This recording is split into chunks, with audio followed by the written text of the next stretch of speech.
Sentido saludo, querida audiencia, siempre es grato conectarme con ustedes. Soy Javier Guerrero y bienvenidos a una nueva entrega de Bajo la Lupa, esta clínica periodística ciudadana en donde precisamente fomentamos virtudes ciudadanas, ejerciendo comunicación profesional mediante dos formas. La primera, el tratamiento de aquellos temas que tanto nos preocupan, con objetividad, con rigurosidad, sin temor ni favor, buscando profundizar en los hechos. Pero también es socializar las huellas de vida de hombres y mujeres que en nuestra sociedad contribuyen de manera generosa, con su conocimiento, con su talento, con su honestidad, con su huella de vida. Mi invitado el día de hoy no es nuevo en la clínica periodística Bajo la Lupa. Ya anteriormente lo tuvimos y precisamente para hablar de un tema controversial, apasionante, complejo, sensible, pero sobre todo que toda sociedad, toda comunidad política busca tratar con el fin de caminar hacia el desarrollo sostenible. Académico, viene de las aulas universitarias, con trayectoria también con organizaciones sociales, ciudadano de a pie como ustedes, como quien le habla, pero un apasionado por la literatura, por los libros. De hecho, en sus cuentas de redes sociales siempre postea cada vez que hace un viaje con un libro nuevo. Doctor Enrique Santos Jara, consejero del Consejo de Educación Superior. Buenas tardes, bienvenido a Bajo la Lupa. Buenas tardes, Javier, un gusto estar aquí a los tiempos y para darle continuidad a algunos de los temas que habíamos venido tratando, yo desde el mismo set, pero obviamente desde otra función, ¿no? Doctor Santos, un poco, y ya que usted toca el tema del tiempo, después de la última entrevista que le pude realizar, ¿cómo ha venido en la academia a nivel europeo, americano y regional la evolución de la educación, muy específicamente de la educación superior? Nosotros tendríamos que partir de un cambio profundo que se está dando en la base productiva y la base tecnológica y por lo tanto la base cognitiva de la sociedad. Yo creo que es difícil ubicar un año, pero podríamos decir que tras la irrupción de los ordenadores personales de alta potencia, estamos hablando ya de la década de los 90 del siglo anterior, asistimos a una revolución que se caracteriza por una capacidad de procesamiento de información. La revolución tecnológica. La revolución tecnológica, una nueva revolución tecnológica. Que también habla de nueva economía, una economía del conocimiento que enfoca en el valor agregado por sociedad. Hay un cambio fundamental, es decir, en este momento nosotros como seres humanos estamos capacitados de hacer un procesamiento de datos tan masivo como antes no se había conocido, tan rápido como antes no se había conocido y que puede ser aplicado directamente en la vida cotidiana. ¿Qué quiero decir en la vida cotidiana? Que ahora utilizamos relojes, celulares, sistemas de vigilancia y control, por ejemplo, que permiten tener un seguimiento, un monitoreo a nuestro estado de salud. Todo conectado. Todo está conectado. Yo mismo vengo hace un día haciendo ejercicio y me sorprendí de un app, es decir, una aplicación de teléfono de celular que me detectaba todas las variaciones en mi estado físico, en mis funciones básicas, me alertaba de cualquier riesgo y realmente eso pasa a ser y cada vez va a ser más parte de la vida cotidiana. Todo ese impacto que lo está sintiendo en la sociedad, ¿cómo se enfoca desde la educación superior? Bueno, hay varias posibilidades, ¿no? En primer lugar, yo creo que se está ampliando la brecha, lamentablemente para nosotros, entre las universidades del llamado primer mundo, clásicamente, las universidades europeas, las universidades estadounidenses, muchas de las universidades del extremo oriente, de China, de Japón, se está creando, ¿no es cierto?, una brecha cada vez mayor entre el desarrollo de una economía del conocimiento en esos países y lo incipiente de dicha economía en América Latina. En América Latina, es más, yo diría por temas de carácter político, que lamentablemente no hay cómo evitarlos, los procesos políticos de Argentina, de Brasil fundamentalmente, que era y es todavía una gran potencia tecnológica, lo que han significado es volver a un modelo de desarrollo que pone poco énfasis en el tema de la generación de matrices cognitivas potentes. Y se centra en la explotación de los recursos. Y exactamente, es decir, tenemos un proceso de regreso. En el Ecuador, lamentablemente, la palabra economía social del conocimiento ahora es mala palabra. A mí no me parece adecuado. Debemos un poco evitar estas calificaciones ad hominem, ¿no? Es decir, como esto lo dijo un exministro, exactamente, como lo dijo un expresidente, un exministro, ahora se lo sataniza y realmente estamos perdiendo la capacidad de entender que son categorías y son enfoques, son miradas que ayudan al desarrollo de nuestra economía. Esa satanización que no es de todos, bendito Dios, no es de todos. Así es, de por ciertas supuesto, personas, por supuesto. Esa satanización, doctor, ¿cómo permite o no permite que las universidades se abran a esta nueva corriente, partiendo del hecho de lo que manifiesta la CEPAL, que es el motor para el desarrollo sostenible? Mire, nosotros hemos tenido en estos últimos años un incremento realmente fantástico del peso, del rol, de la presencia de las universidades hispanoamericanas, en general iberoamericanas, yo diría, en el contexto de la economía universitaria mundial. Las universidades de Brasil están realmente en el top 5 o 6 universidades de Brasil están entre las 10 mejores de Iberoamérica. Hay universidades chilenas, una mexicana, una argentina. Más allá de rankings. Más allá de rankings. O sea, eso es un tema absolutamente cualitativo. Usted puede constatar, las universidades de Brasil, Sao Paulo, Campiñas, etcétera, tienen una capacidad de investigación y de desarrollo tecnológico muy cercano. Yo creo que es un tema de un modelo, es decir, es una apuesta, yo digo, más allá de las posiciones políticas, que no quiero contaminar mi intervención con esto, hubo una apuesta de los gobernantes hacia el desarrollo de matrices cognitivas autónomas, autosustentables, y lamentablemente pues ahora podría haber el riesgo de que eso se revierta. Entonces, si yo apuesto, como hizo por ejemplo Lula, para dar un nombre, a este tipo de economía, voy creando universidades, no de cualquier tipo de universidad, universidades de ingentes recursos, de gran capacidad de investigación, de gran capacidad de generación de conocimiento, que han apalancado en su momento el crecimiento de Brasil como una potencia no solamente industrial, sino tecnológica y generadora de nuevas tecnologías y de conocimiento. Aparte de que lleva a la comunidad política a una competitividad global efectiva. Claro, no es extraño que Brasil, ¿no es cierto?, de los países latinoamericanos, sea el único que esté formando parte de los llamados BRICS, ¿no? de este grupo donde está también Rusia, donde está India, China, Sudáfrica, que son economías llamadas emergentes, economías que han venido saliendo del subdesarrollo, del concepto del subdesarrollo, y que han podido irse integrando cada vez de una manera más potente, más robusta, más articulada. Gracias al intangible llamado conocimiento. Así es decir, el conocimiento es el bien más importante del mundo contemporáneo. Los Estados Unidos, mire usted, tiene una inversión en gestión del conocimiento, en investigación y desarrollo dentro y fuera de las universidades. Tiene una inversión en la promoción de talentos de otros países que son pecados. Eso no es casual.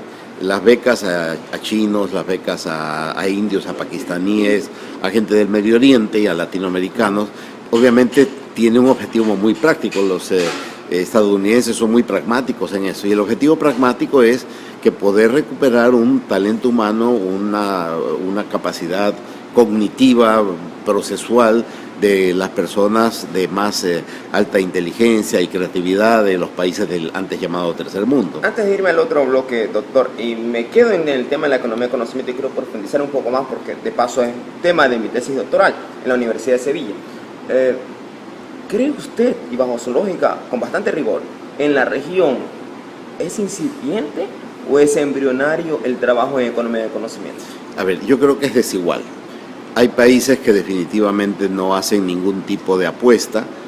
Hay países que no solo que no hacen apuestas, sino que han tenido una involución. ¿Por temor al cambio o por recursos falta? Por temas de recursos y por temas de políticas. Yo quiero poner un caso que es lamentable que haya sido así, Venezuela.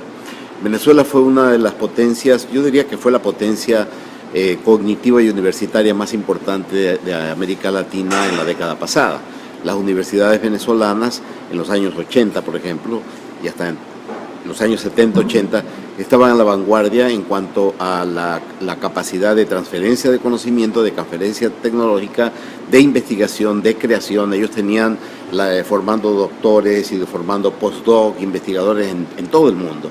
Lamentablemente las políticas, que no voy a entrar a calificar, a lo que han llevado es a una contracción realmente acelerada de esa capacidad de creación que tenía la matriz cognitiva venezolana, y este rato lamentablemente tenemos un modelo que es peligroso. Es peligroso porque a veces tengo la impresión que algunas autoridades acá en nuestro país un poco están sosteniendo ese discurso. ¿Cuál es ese discurso? Que hay que privilegiar el acceso, lo que llaman ellos la democratización, por sobre el tema de la calidad, ¿no? Entonces ahí hay un tema de peligro. Que surge incluso el índice de eficiencia terminal ahí. Sí, o sea, yo siempre he sostenido, y usted me ha escuchado decir, que la universidad no es para todos, ¿no? Puede ser impopular lo que estoy diciendo, pero es la verdad, la universidad no es para todos. En los países de gran desarrollo, la universidad admite únicamente a las personas que por su historial, por su carrera, desde niños inclusive, han llegado a las puertas de la universidad con un capital, ¿no es cierto?, con un acumulado de conocimientos, de visión, de capacidad creativa que no tiene cualquier persona. El hecho de hacer esta democratización con el discurso de que tenemos que cerrar la brecha, me parece que es peligroso porque nos pone a las puertas de lo que vivió Venezuela hace ya algunos años, cuando efectivamente se priorizó el tema de la llamada democratización por sobre la generación de universidades, o más que de universidades, de un sistema de educación superior de excelencia. Haciendo una pausa, yéndonos antes al segundo bloque, agradezco, estimada audiencia, al local Ame Deli, ubicado en Puerto Santana, un bonito lugar. Lindo lugar, tengo una linda vista aquí yo. Una lista hermosa. Estimada audiencia, Ame Deli, Puerto Santana. Volviendo a la entrevista, segundo bloque, doctor. Ya mirando un poco el preámbulo que hemos hecho sobre educación superior, la economía social del conocimiento, surge incluso varios parámetros dentro del mundo de la educación superior, sobre calidad, inclusión, pertinencia, democratización. Ya aterrizando el tema al contexto nacional. La Ley Orgánica de Educación Superior desde el 2010, cifras más, cifras menos, 8 años. ¿Cuáles han sido los grandes cambios que se han observado con la entrada en vigencia de la LOES? Bueno, y primero yo creo que terminó con un proceso de masificación de la oferta de baja calidad que venía fundamentalmente de un grupo de universidades particulares, aunque también había algunas universidades públicas. Estas universidades particulares que se decía, y ahora estoy escuchando lamentablemente que se repite el discurso, ayudaban a cubrir la brecha, a cubrir las dificultades de ofrecer cupo para todos los estudiantes, se caracterizaron por una oferta de muy mala calidad. ¿Pero había una demanda excesiva en ese momento, doctor, o no? Yo creo que nunca la demanda puede ser excesiva, ¿no? Si a mí me dice, hablando de las canastillas de camarón, yo creo que si la gente en Guayaquil conoce de la existencia de estas canastillas, todos los guayaquileños y todos los ecuatorianos van a querer comerlas, pero eso no significa que todos tengan la posibilidad de hacerlo, ¿no? Porque hay un problema de capacidad de oferta, de producción del local en el que estuve, y hay un tema también que tiene que ver con la capacidad de adquisición de la población, con la necesidad de movilización, etcétera. Es decir, el discurso de una democratización total de un bien o de un servicio, por más que sea público, en ciertos momentos, en ciertos contextos, me parece que puede ser políticamente peligroso. ¿Qué ocurría con respecto a la autonomía universitaria?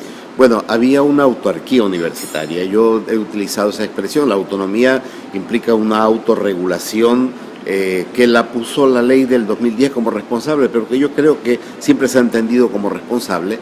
Y estas universidades llamadas de garaje, que fueron cerradas, y algunas que estuvieron a punto de ser cerradas y luego hicieron ingentes esfuerzos por mejorar indudablemente y salieron del atolladero, estas universidades no tenían la capacidad de autorregularse de manera responsable. Lo que hacían era simplemente fusionar como una especie de agujeros del sistema, como dice Castells, que mencionábamos, sí, claro, cuando él habla del cuarto mundo, ¿no? Habla del primero, segundo, tercer y cuarto mundo.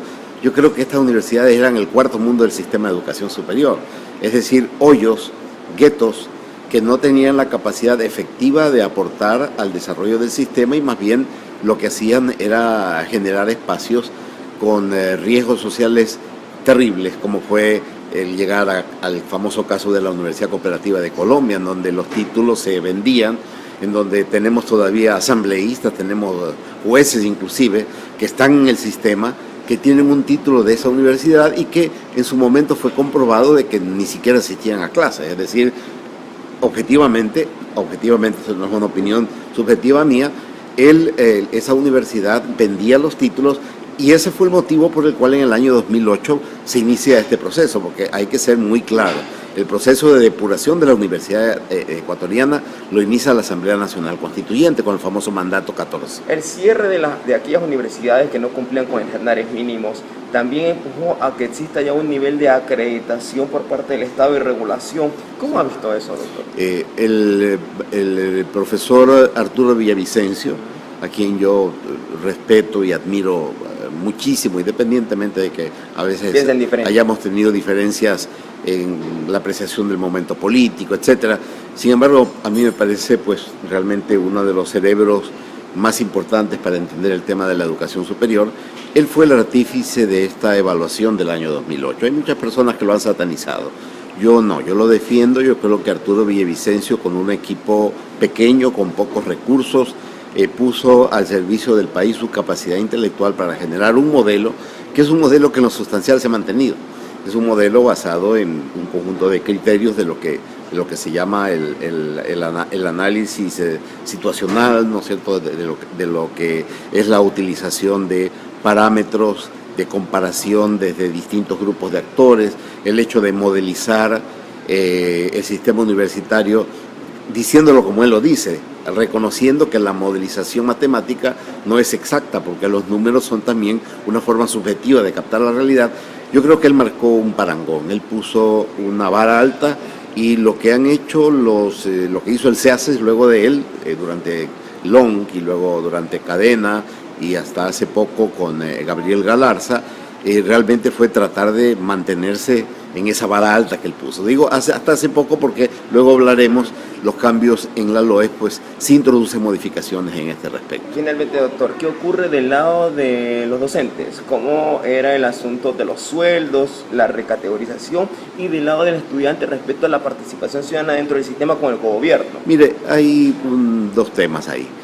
Los docentes universitarios ecuatorianos tenían un sistema totalmente desigual, asimétrico de ingresos. Un profesor, y doy nombres, un profesor de la Universidad de Guayaquil a tiempo completo, a comienzos de esta década ganaba $800. ¿Con maestría o sin maestría?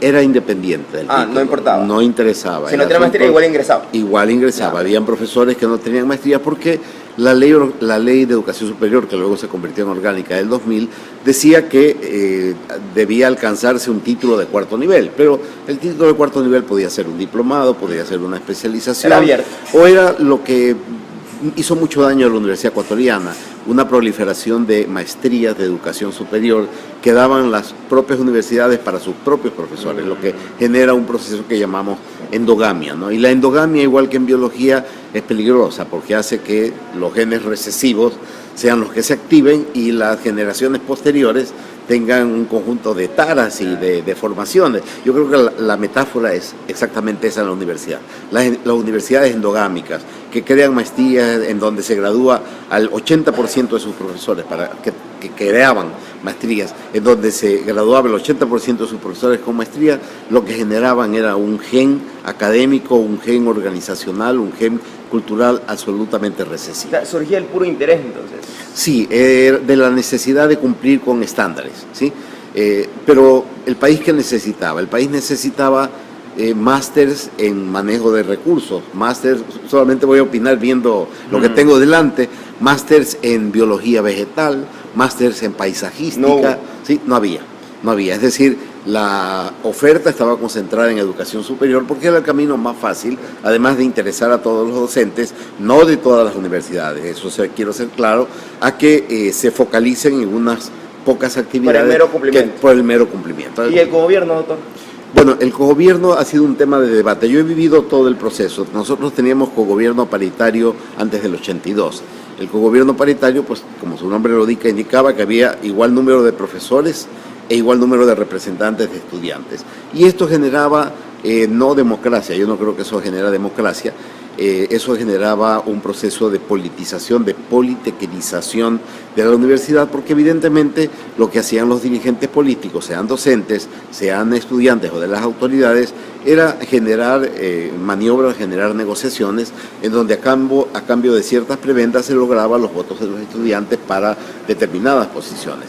Obviamente no en todas las universidades, pero la mayor parte de las universidades se dio eso. Yo creo que el primer salto importante fue la eliminación del cogobierno paritario.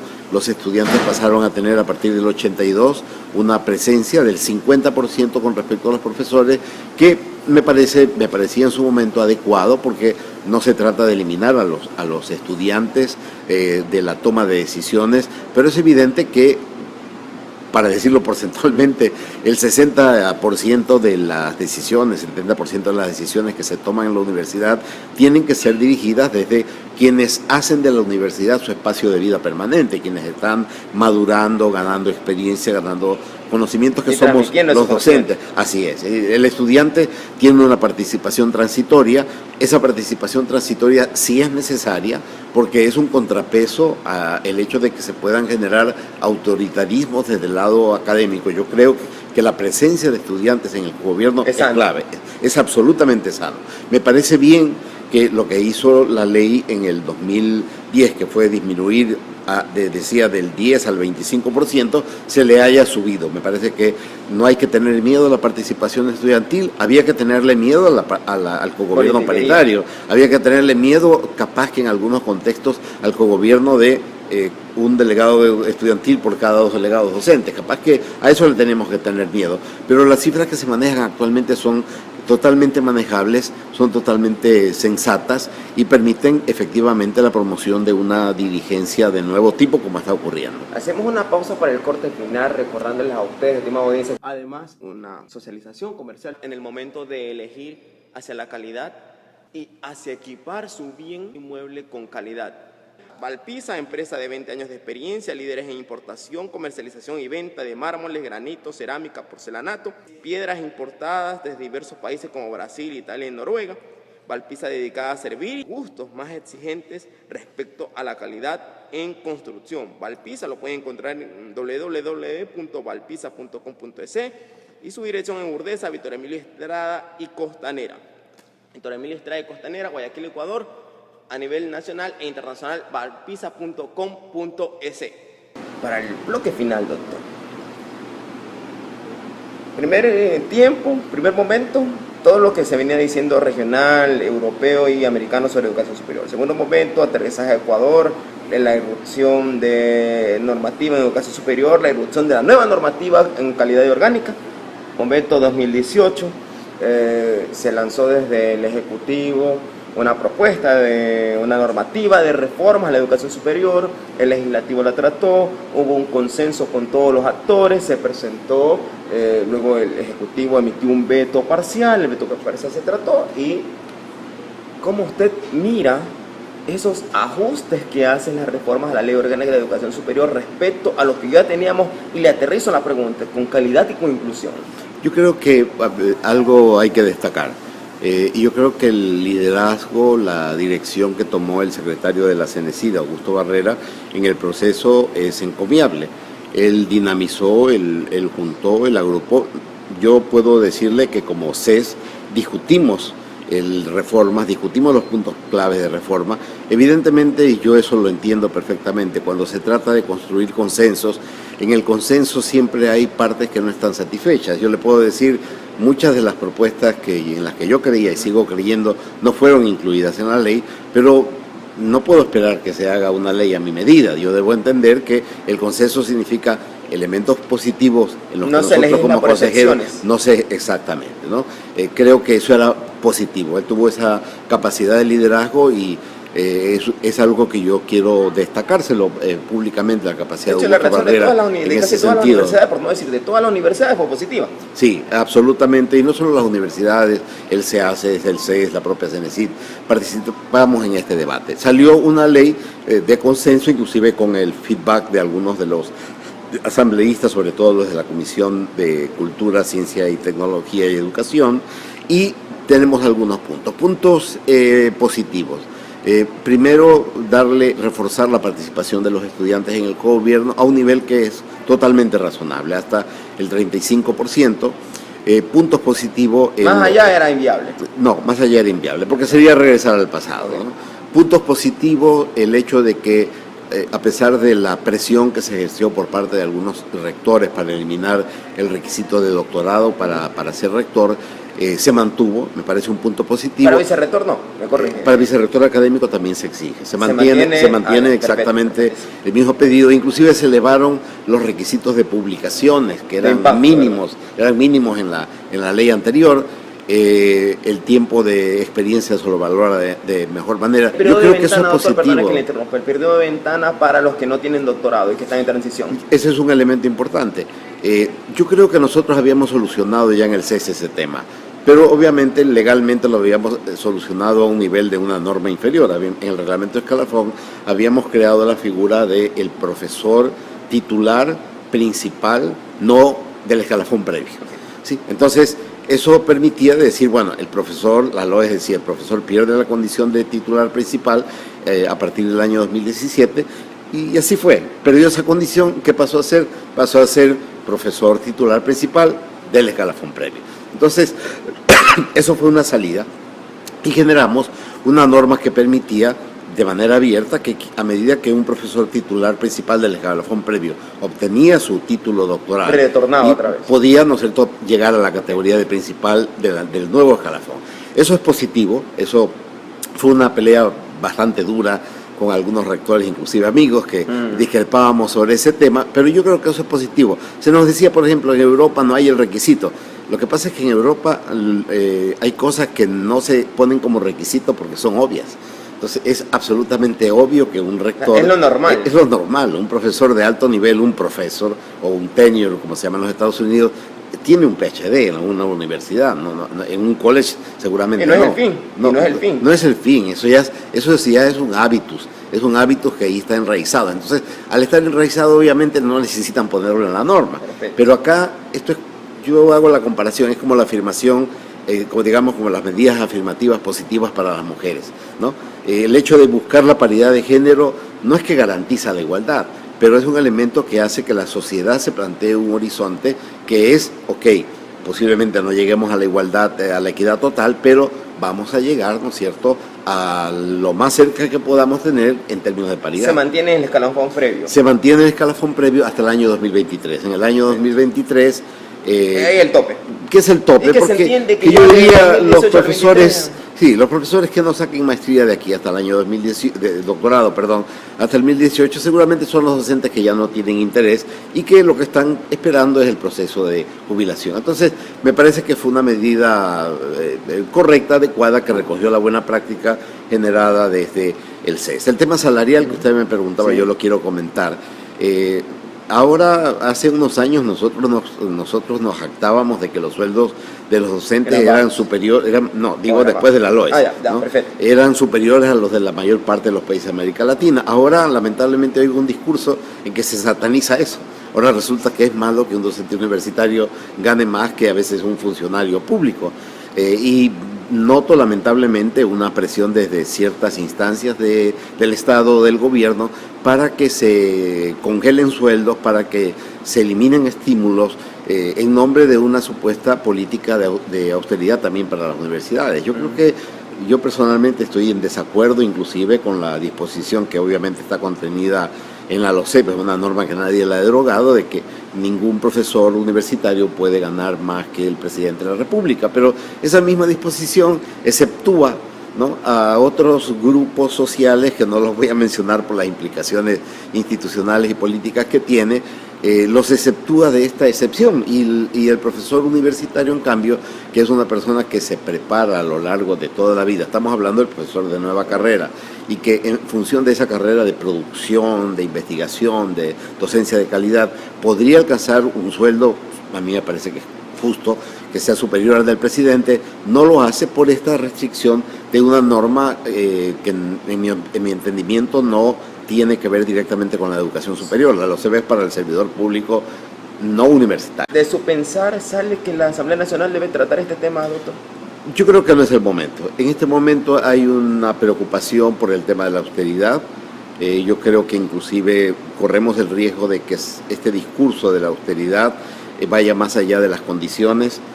Yo sigo creyendo que cuando tenemos un precio del petróleo que ha se ha más que duplicado con respecto a lo que hubo en el año 2015, cuando se toman medidas lamentables, en mi opinión, que condonan deudas que pasan o llegan a cerca de los 1.000 millones. Estos ahorros pequeños de impedir que grupos que nos preparamos con el mayor nivel de exigencia, que estamos en la internacionalización del conocimiento, tengamos un techo que viene dado por un funcionario público, me parece que es algo que yo sepa no se aplica en la mayor parte de los países del mundo. Entiendo que hay algunos países que lo aplican, pero los países que lo aplican no son justamente los que tienen el más alto nivel de desarrollo. O sea, la academia necesita poder incentivar sueldos competitivos para que docentes, no únicamente de los países cercanos, de Cuba, de Venezuela, ¿no es cierto?, vengan acá al Ecuador. Seamos los propios. Sean nuestros propios docentes, ¿no es cierto?, los que tengan el interés en hacer una carrera de esta naturaleza para poder acceder a un salario, a bonificaciones, a estímulos, como existía antes, que no tenían ningún punto de comparación, o sea, no había comparación del sueldo de un docente de alto nivel, de un investigador de alto nivel,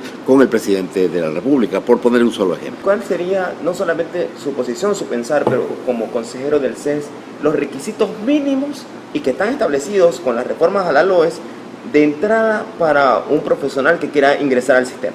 Bueno, yo creo que el requisito mínimo es la maestría en el caso de la universidad. Y la cátedra que va a dictar alineada con esa maestría. Digamos, más que alineada, porque eso puede ser malinterpretado con un vínculo, ¿no? Sí, porque yo he visto concursos en donde un ingeniero civil le dicen usted no puede participar en concursos de matemáticas porque no es matemático. O sea, eso me parece exageraciones, ¿no? Que es uno de sus fuertes. Piensa que es uno de sus fuertes en exactamente. O un médico, digamos, en la carrera de medicina, para dar biología participa un biólogo. No, porque no es médico y tiene que ser médico. O la inversa, ¿no? Un médico queriendo participar para biología le dicen no porque usted no es biólogo. Entonces, fuera de esos fundamentalismos, yo creo que sí es importante que tenga un vínculo con la cátedra, en el caso de las universidades. Lo que a mí me preocupa, y con eso quiero terminar, es que hemos llegado a través de la reforma al único elemento con el cual yo tengo una discrepancia bastante fuerte, que es la igualación simbólica, no real, de el título de tecnólogo como un título de tercer nivel y el título de grado como un título también de tercer nivel. A mí me parece es una medida más simbólica. Es decir, simbólicamente yo estoy tratando de que la gente vaya por el lado del tecnólogo, porque el tecnólogo va a decir, soy de tercer nivel, pero ¿cuál es la situación real? Un tecnólogo en mecánica no tiene capacidad de competir con un ingeniero mecánico, por una razón muy sencilla. El ingeniero mecánico ha tenido una formación más extensa. La matemática, por ejemplo, que ve el ingeniero mecánico no es la matemática que ve el tecnólogo. La matemática que ve el tecnólogo está más centrada en el tema de la aplicación de la matemática. El del ingeniero mecánico se orienta más a la creación, a la modelización. Entonces, cuando yo termino una carrera de tecnólogo y me dicen que ese título es de tercer nivel, mañana quiero pasar a ser ingeniero. Yo entiendo, el tecnólogo, entiendo que como ambos son títulos de tercer nivel debería prácticamente tomar 2 o 3 cursos y ya se me da el curso de ingeniero, pero no es así. No es así porque el nivel formativo de ciencias básicas, de matemáticas, del tecnólogo no se pueden convalidar en un año. Eso requiere volver a aprender las matemáticas, es decir, y pongo el ejemplo de la matemática o de la física, en un nivel mucho más abstracto, en un nivel mucho más de conceptualización. Me parece que esto es peligroso. El concepto de institutos superiores tecnológicos universitarios, yo entiendo que es el resultado de un proceso político, porque se ofreció la creación de 40 nuevas universidades, creo que fue un desliz del cual no hubo cómo solucionarlo, y encontraron esta figura, bueno, lo que el gobierno anterior llamaba reconversión de 40 institutos, ahora le vamos a llamar 40 institutos tecnológicos universitarios. Pero me parece que a través de medidas simbólicas y estrictamente políticas no estamos logrando la igualdad de lo que es un título de tecnólogo con el de un ingeniero. Más bien lo que tenemos que crear, que era la propuesta de la reforma de diciembre del 2016, lo que tenemos que crear son trayectorias realistas y rigurosas que permitan el paso del tecnólogo al grado a través de procesos ya no solo de homologación, sino también de formación. Permeabilización, doctor. Eso es lo que se llama la permeabilidad. Efectivamente, es el principio de la permeabilidad que está desarrollada en Alemania. el tema de que un tecnólogo antes no podía seguir una especialización, una maestría, eso sí era realmente traumatizante. El punto positivo de esta reforma es que ratifica, insisto, lo que ya estaba en la reforma de diciembre del 2016. Ahí ya se hablaba de la permeabilización, ahí ya se hablaba de las maestrías tecnológicas, pero no estaba claro, como yo creo que tampoco está claro ahora, cuál era el mecanismo para transitar, ¿no es cierto?, por este espacio permeable que le lleva a uno desde el título de tecnólogo al título de ingeniero, que le permita pasar a uno desde a un tecnólogo a una especialización tecnológica y luego una maestría tecnológica, y nos deja dilemas, ¿no?, que yo no los tengo resueltos. Un tecnólogo puede pasar una maestría profesional, ¿sí? ¿Bajo qué condiciones? ¿Bajo qué requisitos? Un ingeniero puede seguir una maestría tecnológica. Un máster en el área tecnológica puede seguir un doctorado. O sea, yo creo que esas preguntas son preguntas que finalmente nos caen a nosotros mismos como CES, porque lo que dice la ley es que el CES regulará todos esos procesos. Doctor, finalmente, y le pregunto porque usted estuvo, donde yo también estuve en la Politécnica, cuando el Banco Mundial lanzó su reciente estudio sobre el momento decisivo en la educación superior en América Latina. Ahí manifestaban sobre este tema de la educación superior, la calidad de la inclusión, y miraban que el índice de eficiencia terminal empezaba a dispararse por la condición de entrada de los alumnos nuevos. Hoy, en la normativa actual, la LOES ya reformada, manifiesta que no solamente el parámetro del examen se va a mirar a los bachilleres hacia la universidad, sino también su expediente académico, también su trayectoria. ¿Cómo podríamos mitigar el efecto de la entrada de los alumnos nuevos con las condiciones cognitivas, me refiero, hacia la universidad, para que no tengamos mañana más tarde alguien que ingresa al sistema y que por motivo de tener lagunas del conocimiento vaya a no solamente a desertar a medio camino, sino que incluso ingresa a un semestre, en ese semestre, a la mitad del semestre, termina saliendo del sistema y el índice de eficiencia terminal se me dispara? Mire, yo creo que eso no es un riesgo. Y no es un riesgo porque la Universidad Ecuatoriana, antes, cuando existía el libre ingreso, o cuando existiendo el libre ingreso, igual hacían algunas universidades exámenes de ingreso, cursos propedéuticos, etcétera. Las universidades siempre han tenido el mismo dilema, las buenas universidades, el mismo dilema que tienen ahora. Es decir, si hemos llegado a tener, no porque una regla lo dice, sino porque es así, entre 30 y 40 estudiantes, 45 estudiantes en los primeros años por aula, los docentes decimos eso es lo apropiado. Yo puedo trabajar en el mejor de los casos con 45. Pero pedagógico. Pero si mañana me dicen hay que aumentar cupos, pero no tenemos recursos, por lo tanto, doctor Santos, usted le va a dar clases a 70 estudiantes. Eso indudablemente disminuye la calidad. La universidad, tenga esos mecanismos de regulación de la calidad para el ingreso o no los tenga, tiene un filtro. Ese filtro es un filtro que ha venido funcionando desde el año 70, que hay libre ingreso.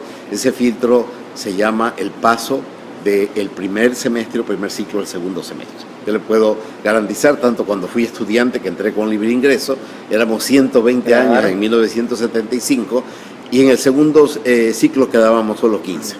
Le puedo garantizar, profesor de técnicas de estudio en la carrera de administración, empezaba el primer año con 16 paralelos y en el segundo semestre del primer año, los 16 paralelos se reducían a 4. Eso yo creo que impide, ¿no es cierto?, el disparamiento de la eficiencia terminal sobre bases endebles, sobre bases no sólidas. Pero lo que no impide es el gasto de recursos, doctor. ¿Cuál es el problema? Es la eficiencia social. Es decir, vamos a condenar a las universidades a gastar en recursos, ¿no es cierto?, dando cabida, dando cupos a estudiantes en los primeros ciclos, que es una situación que ya existía antes, o sea, no estamos inventando nada nuevo. La salida frente a ello es lo que manifestaba el doctor Barrera respecto a ser más agresivos respecto a la capacitación previa. Pero la capacitación previa no se hace en 6 meses. El problema tiene que ver con todo el ciclo formativo del estudiante desde niño. Es decir, el llegar con un nivel de conocimiento de ciencias y de matemáticas apropiado para lo que se requiere para la carrera de ingeniería civil, no lo logro en un preuniversitario de 6 meses. La Politécnica Nacional y la Politécnica del Litoral, por poner las que tenían la fama de ser las más cucas de las universidades, tenían preuniversitarios con 600, 800 estudiantes, pero ¿cuántos pasaban? No llegaban ni siquiera a 150. Entonces, el mecanismo de la nivelación en 6 meses me parece a mí que es absolutamente ineficiente y que lo que hace es gastar recursos, y yo creo que se va a generar un nuevo tipo de frustración social. Antes los estudiantes se frustraban de que no lograban el puntaje para poder acceder al primer año. Más adelante se van a frustrar de que entrando a la universidad al poco tiempo tienen que retirarse, como ya ocurría antes. La única diferencia es que antes no teníamos estadísticas y ahora tenemos estadísticas. Gracias, doctor Enrique Santos, por permitir conocer un poco más de lo que está haciendo en el Consejo de Educación Superior, su pensar, su filosofía, un poco compartir la trayectoria de lo que ha venido leyendo, lo que dicen los teóricos, lo que dicen los cientistas sociales, pero también empezar a mirar todos esos recorridos académicos en los nudos críticos que nosotros tenemos por sociedad. Bendiciones en esa lucha y adelante, doctor. Muchas gracias, Javier. Muchas gracias. Esas han sido las expresiones del doctor Enrique Santos. Estimada audiencia, yo una pausa temporal con ustedes. Hagan el sumo bien, Dios bendiga América, y recuerden, para una comunicación efectiva no solamente hace falta hablar, sino también escuchar. Pero es hablar no para crear controversias, sino para consensuar, para unir, para fortalecer un país. Hasta la buena.